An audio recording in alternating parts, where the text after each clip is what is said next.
All right, so we're going through all this stuff for this deep dive, and you gave me Outliers by Malcolm Gladwell, and then like a bunch of lists and data points. Yeah. I think the theme is success. Okay. Like what makes people successful. Yeah. But just skimming through this stuff, it's all about, it seems like it's all about birth dates and timing. Oh, yeah. Like almost makes you think that like hard work isn't really all it takes. Yeah, it definitely makes you think about all that stuff, doesn't it? Yeah. And it's kind of like a big theme I noticed when I was looking through all this, is that like opportunity and advantage are super important, not just like talent. Yeah. Okay, cool. So let's get into that. Gladwell kind of starts out with this thing, opportunities hidden hand. And he talks about Roseto, Pennsylvania. Oh, yeah. Which I had never heard of. It's a good one. But it's a classic. Yeah. It really shows how much your environment can like impact your life. So Roseto is this little town, Italian immigrants, and back in the 50s, researchers were like, what's going on? They had really low rates of heart disease, way lower than average. And they weren't like doing anything special. Yeah, not really. It's not like they were all on a healthy diet. Right. Everyone thought it was like genes or lifestyle. Yeah. But then the sociologist, Stuart Wolf, he figured it out. Okay. Roseto's secret was their community. They were really close-knit, super supportive environment. Wow. And that helped them be healthy. Even like their hearts? Yeah, their heart health. That's crazy. I know, it's amazing. Just like living in a good community can actually like affect you. Totally. Physically. Yeah. So then Gladwell goes from this little town to professional hockey. Okay. And like birth dates. Oh, yeah. There's this weird pattern. The Matthew effect? Oh, what is that? So like tons of elite Canadian hockey players are born in January, February, March. Okay. Why is that? Is it like an astrology thing or? It's cutoff dates for youth leagues. So think about it. January kid, almost a year older than a December kid. Right. Same year, though. Yeah. So when they start playing, the January kid is bigger. They get more ice time, more coaching. Oh, they're like the star. Exactly. Small advantage at the beginning. Snowballs. So they get better coaching, Yeah. more opportunities. They just keep getting better. And it's not just hockey. Really? It happens in soccer, even school. Wow. Early advantage can really impact your whole life. So if you're born in November, you're screwed. Well. So Gladwell takes this idea of opportunity. Yeah. And he talks about Bill Joy and Bill Gates. Oh, yeah. Two brilliant guys. Yeah. And they both had access to computers when they were really young. So Bill Joy, super smart programmer. He had access to a time-sharing computer in college back in '71. Wow. Pretty rare back then. Yeah. But Bill Gates was even earlier, right? Oh, yeah, way earlier. He was programming in like what, middle school? 8th grade. 8th grade. That's years of practice.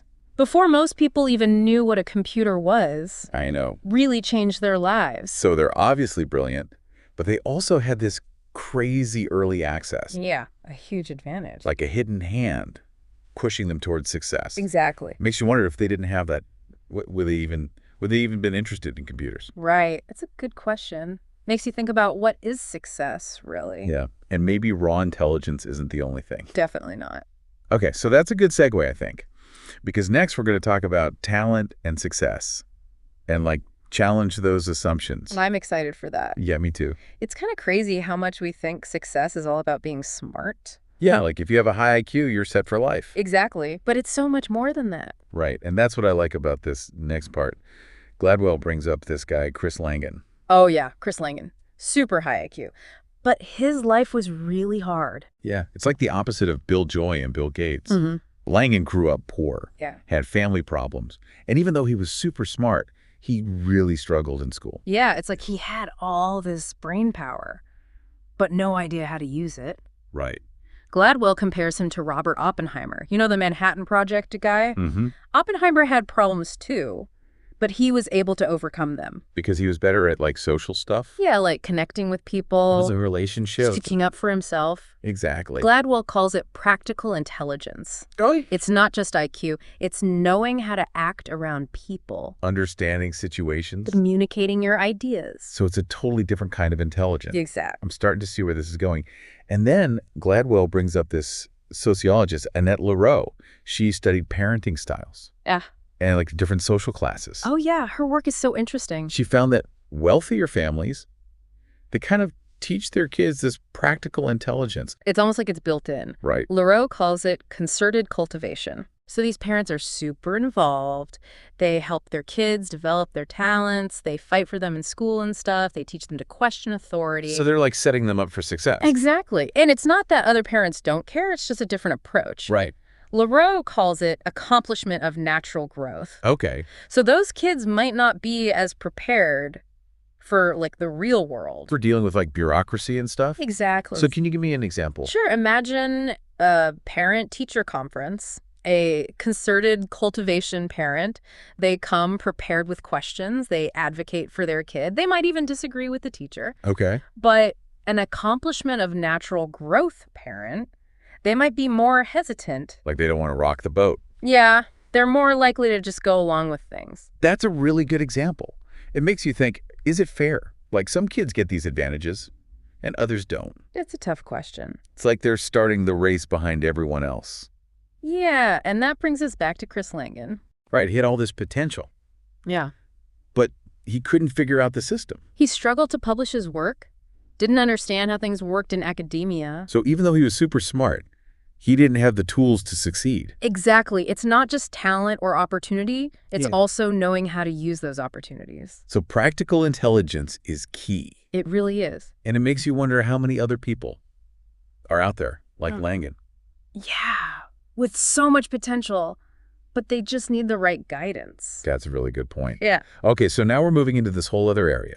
Gladwell talks about cultural legacies and how our backgrounds can affect our success. It's fascinating stuff. Okay, so we've talked about how success isn't just hard work and intelligence. Right, it's way more complicated than that. Yeah, like opportunity matters and practical intelligence. Definitely. And even like how you were raised. Totally. But now Gladwell gets into this whole cultural legacies thing. Yeah, how your background can really affect your path.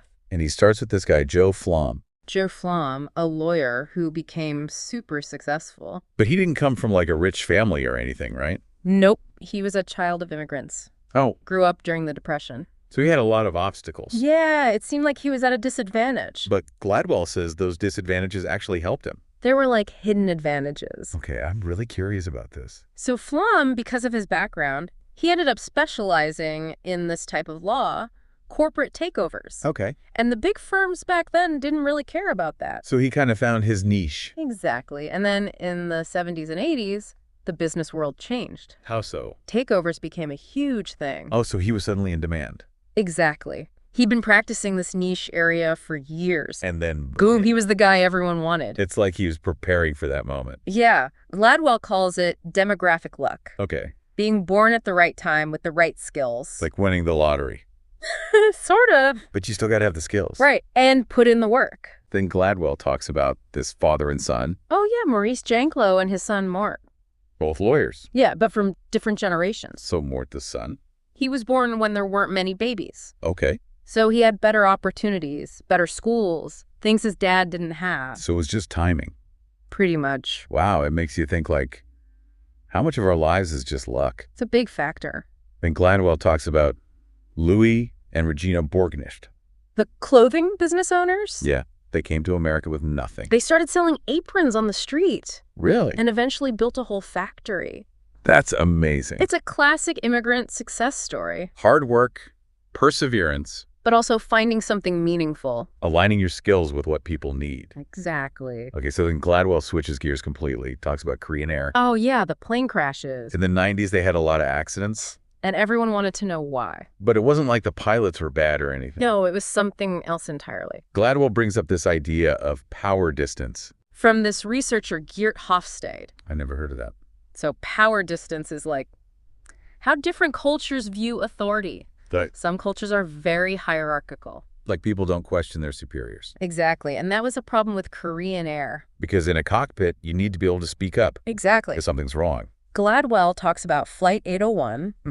The co-pilots knew the weather was bad. But they didn't want to challenge the captain. They tried to hint at it. But they didn't say anything directly. And it ended in tragedy. Wow. That's a crazy example of how culture can matter. Yeah, even life or death. So how did they fix it? They made English the official language of the cockpit.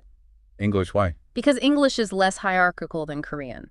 Oh, so it flattened the power structure. Exactly. Co-pilots felt more comfortable speaking up. Wow, that's a brilliant solution. It really is. So we've gone from personal stories to cultural patterns to like system-wide solutions.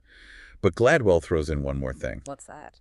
Rice paddies. Oh, these patties. Yeah, I know it sounds random. It is, but it's also brilliant. Okay, how so? Gladwell says rice farming, it's super labor-intensive, very detail-oriented, and he thinks that shaped Asian cultures. To value hard work and persistence. And that translates to other areas. Like math? Yeah, Asian languages are better with fractions. Really? And Asian students tend to work longer on problems. So it's all connected to this rice paddy culture. Gladwell thinks so. Wow, that's fascinating. And he contrasts that with the U.S., where we have these long summer vacations. then kids lose a lot of what they learned.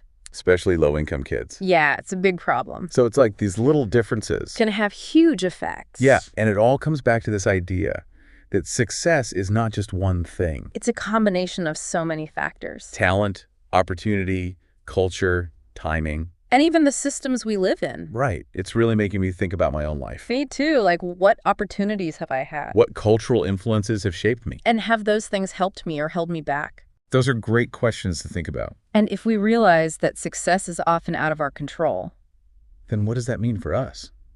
Like, what's our responsibility? to set the world more fair. So everyone has a chance. Yeah, that's the big takeaway here, I think. It's not just about understanding success. It's about using that knowledge to create a better world. Wow. This has been an amazing deep dive. I agree. So many things to think about. Thanks for joining us, everyone.